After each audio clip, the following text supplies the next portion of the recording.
the rollout. I mean, they've had some trials, but this seems to be quite an announcement in terms of full self-driving on the European roads. I mean, do they have the political backing for this?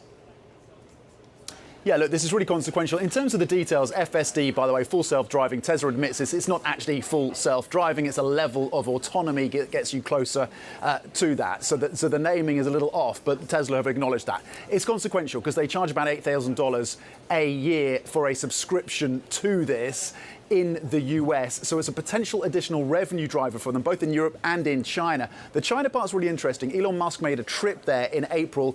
He was going to go to India and meet the Prime Minister Modi there. He decided to ditch that and go and meet the Premier of China instead to push for this and lobby for this. He's made a couple of tests in China. He's had to sign a deal with Baidu on the mapping component for this full self-driving autonomy. And he's had to come up with some assurances for China around data and privacy concerns, data security and privacy concerns. It seems like he has either met those, or they have either met those, or will be meeting those soon, because he's looking at that rollout in the first quarter of next year. So what do they get from this in that market?